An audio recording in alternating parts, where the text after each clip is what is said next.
Lorsqu'il découvrit la route des Incas au XVIe siècle, Pedro Cieza de León n'en crut pas ses yeux. Oh, combien d'avantages on aurait fait l'éloge des autres rois qui ont gouverné la terre s'ils avaient su faire un chemin comme celui-ci, le plus grandiose et long du monde. Ce chemin porte en langue quechua le nom de Capacñán, la route royale, et il est l'une des constructions les plus inouïes que les êtres humains aient produites. S'étendant sur tout l'empire Inca, c'est-à-dire de la capitale de l'Équateur actuelle, Quito, jusqu'au sud de celle du Chili, Santiago, couvrant la Bolivie, l'Argentine, la Colombie et bien entendu le Pérou actuel. Le Capacñán se déploie en 2 lignes quasi parallèles, longeant les crêtes andines d'un côté, parfois à plus de 5000 mètres, et les côtes du Pacifique de l'autre. Une série de perpendiculaires relie ces 2 routes dans un fascinant réseau favorisant les échanges, la communication, le commerce, mais aussi la défense de l'Inca. Cusco, capitale de l'Empire, en est le centre névralgique.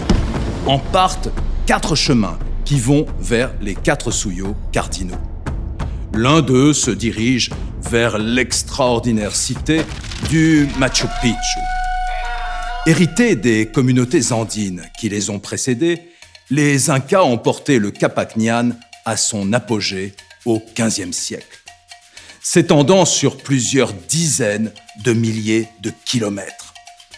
Des ponts, des tunnels y bénéficiaient du génie le plus avancé. Des tambos, bâtiments fortifiés et compartimentés, jalonnaient la route. Tout avait été pensé pour faciliter le stockage des marchandises, le confort et la désaltération des voyageurs, ou encore la communication des messages impériaux.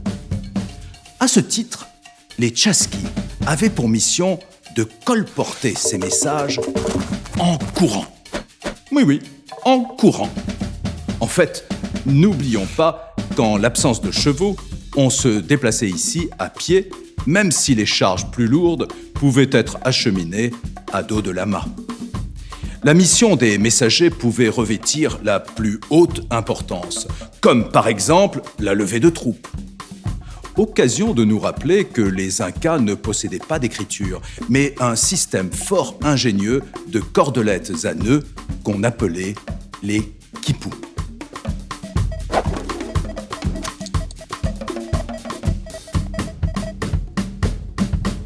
À proximité du relais, les Chasquis s'annonçaient à l'aide d'une conque, le pututu, afin que le coureur suivant se prépare, ou tout simplement que l'on dégage la route.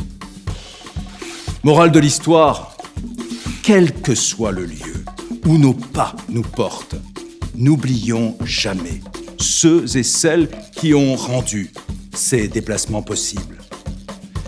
L'incroyable Capacñán, réseau de routes andins, a été inscrit en 2014 sur la liste du patrimoine mondial en reconnaissant l'immense héritage, les apports sociaux, économiques, culturels, tout en appelant à son indispensable préservation. Drôle de monde.